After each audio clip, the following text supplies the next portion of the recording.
Sir, संसद में जो विवादित बयान, ये भाषा की मर्यादा को तार करते हुए जो रमेश बिधूड़ी ने बयान दिया, उसको कैसे देख रहे हैं, जो दानिश अली को बोला गया है सर?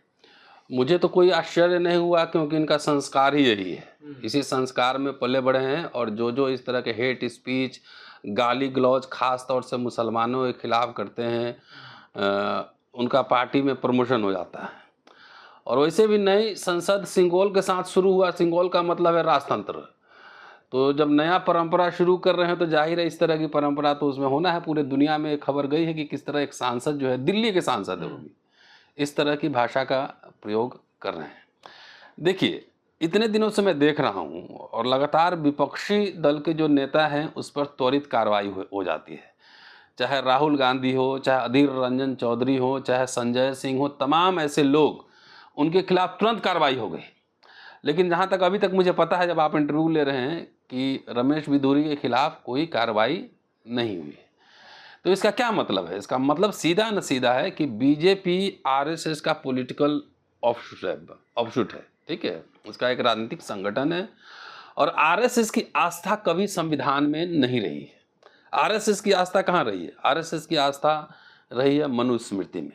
तो जब से ये संविधान सभा बनी, जब से संविधान लागू हुआ, तभी से आरएसएस इसका विरोध करता रहा है। इसलिए आज मैं आप लोग के माध्यम से, अब जितने दोस्त हमारे बैठे हैं, इनके माध्यम से हमारे देश के, भारत के रिपब्लिक, इंडियन रिपब्लिक के लोगों को ये बताना चाह रहा हूँ कि आखिर जब कॉन्स्टिट्यूएंट असेंबली बनी थी, संविधान सभा बनी थी, उसमें अम्बेडकर के कई महत्वपूर्ण भाषण हैं।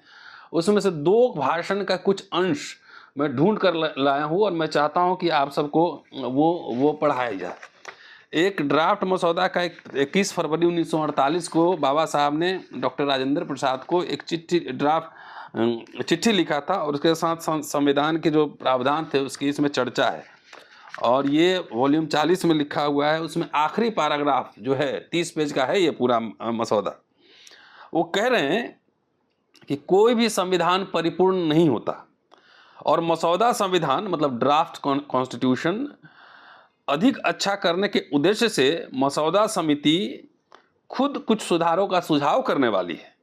लेकिन प्रांतीय विधानसभा में हुई चर्चा से मुझे यह कहने का साहस दिया है कि मसौदा समिति द्वारा किया गया संविधान शुरुआत के तौर पर इस देश के लिए निश्चित रूप से अच्छा है। मेरी राय में वह व्यवहारिक है, लचीला है, और देश को शांति और युद्ध जनित स्थितियों में एक सूत्र में बांधे रखने के लिए समर्थ। मैं कह सकता हूं कि सचमुच नए संविधान के अंतर्गत अगर कुछ गलतियां रह गई हैं, तो उसका कारण यह नहीं होगा कि हमारा संविधान गलत है, बल्कि हमें कहना पड़ेगा कि इंसान ही धूर्त था। ये मेरे शब्द नहीं, बाबा साहब के शब्द हैं, कि अगर संसद में इस तरह की इतने संविधान होने के बावजूद, संसदीय मर्यादा होने के बावजूद अगर कुछ गड़बड़ हो रही है, इसका मतलब नहीं है कि संविधान गड़बड़ है, बल्कि इंसान ही धूर्त था। तो लोकसभा के अध्यक्ष को ये बताना चाहिए था ना कि जो विरोधी पार्टियों पर इतनी कार्रवाई हो रही है, तो फिर महिला पहलवान ब्रजभूषण शरण सिंह पे क्यों कार्रवाई नहीं हुई, और रमेश बिधूरी पर क्यों कार्रवाई नहीं हुई।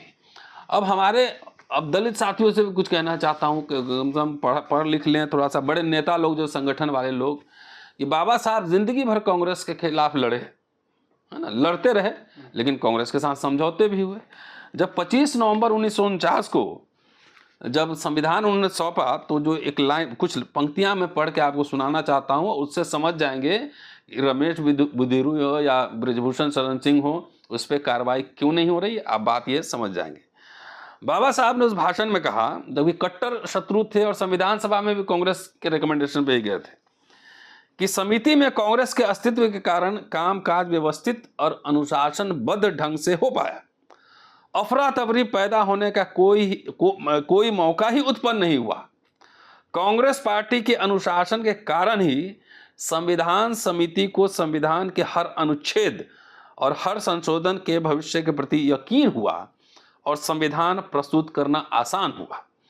इसी कारण मसौदा संविधान सभा में आसानी से पारित होने का श्रेय कांग्रेस पार्टी को भी देना होगा।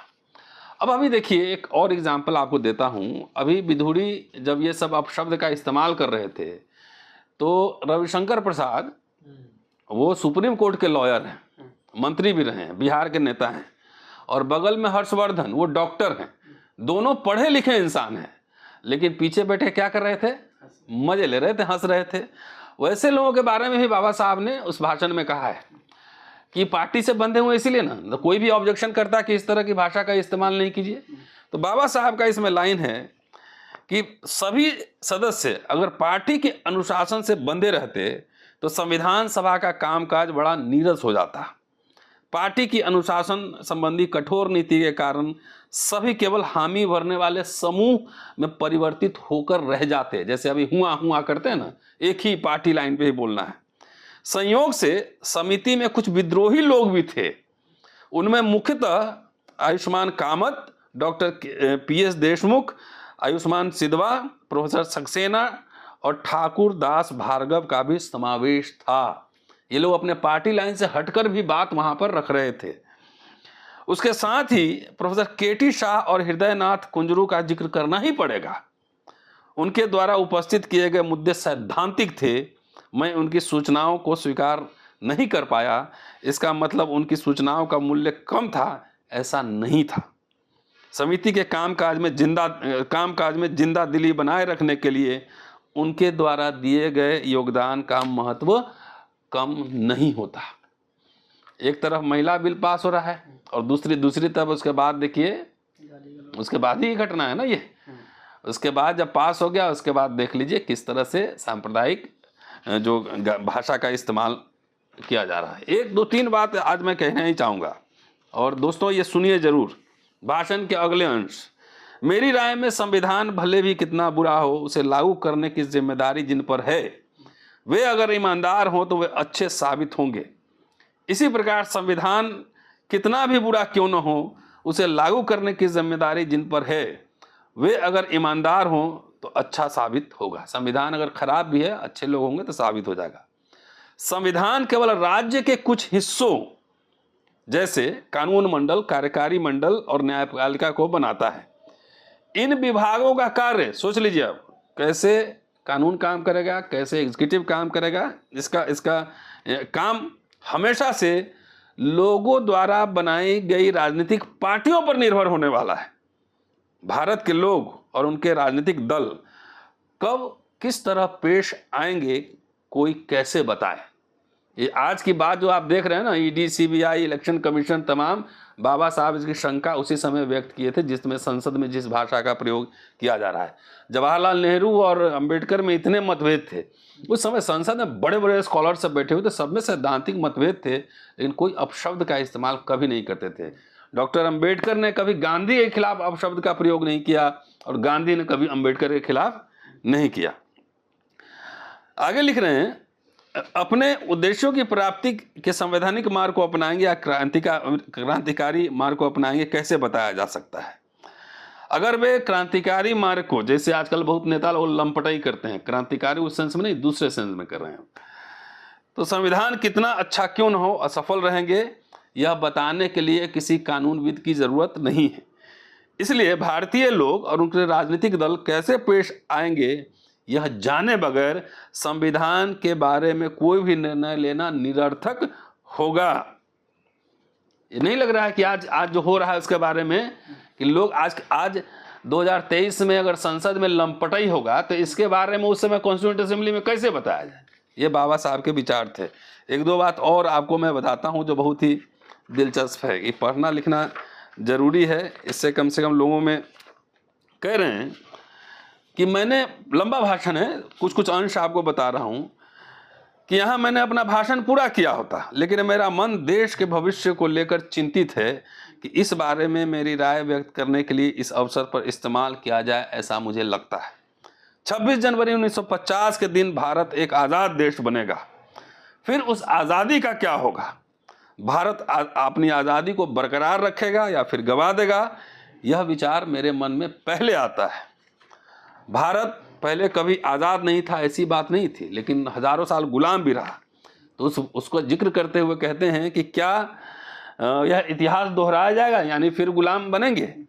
इसी ख्याल से मैं चिंताग्रस्त हुआ हूँ। जातियों और संप्रदायों के रूप में अपने पुराने दुश्मनों के साथ भिन्न और परस्पर विरोधी विचार प्रणाली वाले राजनीतिक दलों की भरमार होने वाली है, भरमार होने वाली है। इस वास्तविकता के बारे में सोचकर मैं अधिक चिंताग्रस्त हूं। मैं नहीं जानता कि भारत के लोग अपने सिद्धांत से देश को श्रेष्ठ स्तर पर देखेंगे या अपनी सिद्धांत को देश से बढ़कर मानेंगे। लेकिन एक बात पक्की है, अगर राजनीतिक दल अपनी तत्व प्रणाली को देश से बढ़कर मानेंगे तो दोबारा आज़ादी गंवाने का संकट हो जाएगा, आएगा ही आएगा। और इस बार आज़ादी गंवा बैठे तो हमेशा के लिए हाथ से जाएगी। इस संभावना के खिलाफ लड़ने के लिए हमें कटिबद्ध होना है। अपने खून की आखिरी बूंद तक जब तक है तब तक अपनी आज़ादी की रक्षा का निर्धारण हमें करना ही होगा। ये समझ रहे हैं कि बहुत सारे राजनीतिक दल होंगे, अपने पार्टी को ज़्यादा महत्वपूर्ण मानेगा कि संविधान को मानेगा कि देश को मानेगा। ये सोचकर मैं चिंताग्रस्त हूँ। ये बाबा साहब कह रहे थे। आज लग रहा है कि ये संविधान को मान रहे हैं या पार्लियामेंट को मान रहे हैं या पार्टी को मान रहे हैं, जिनके ऊपर सीरियस चार्जेज हैं, जो गाली गलौज कर रहा है उसको बचाने के लिए ये खड़े हैं। और अंतिम में चलते चलते कहते हैं कि भारत में रिपब्लिक था पहले बुद्धिस्ट पीरियड में, लेकिन भारत ने वो पद्धति गंवाई। तो अब क्या दूसरी बार भी वो उसे गंवाने वाला है, आज़ादी गंवाने वाला है? मैं नहीं जानता। लेकिन लंबे समय से जनतंत्र प्रयोग में न होने के कारण उसका बिल्कुल नया लगना भारत जैसे देश में संभव है। यहाँ जनतंत्र द्वारा तानाशाही को स्थान दिए जाने का जोखिम है। वोट लेकर आएंगे लेकिन यहाँ पे डिक्टेटरशिप लागू करेंगे। नए सिरे से देश में आया जनतंत्र अपना बाह्य रूप बरकरार रखेगा, लेकिन असल में वो तानाशाही को ही जन्म देगा। प्रचंड बहुमत हो तो दूसरी संभावना की खतरा होने की का जबरदस्त खतरा है, दूसरी संभावना के पैदा होने की जबरदस्त खतरा है। तो ये बात है कि वो अभी जैसे प्रचंड बहुमत है, बीजेपी को जो मर्जी है कर रही है, वो इसलिए मैंने वो पढ़ के आपको सुनाया।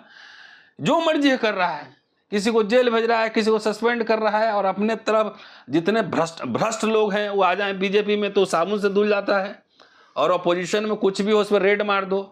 तो ये एक भाषण निकालना बहुत ज़रूरी था कि देश के लोग और जनता जाने कि बाबा साहब ये आशंका उस समय व्यक्त किए थे कि अगर प्रचंड बहुमत भी आया तो ऐसे तानाशाही को ही जन्म देगा।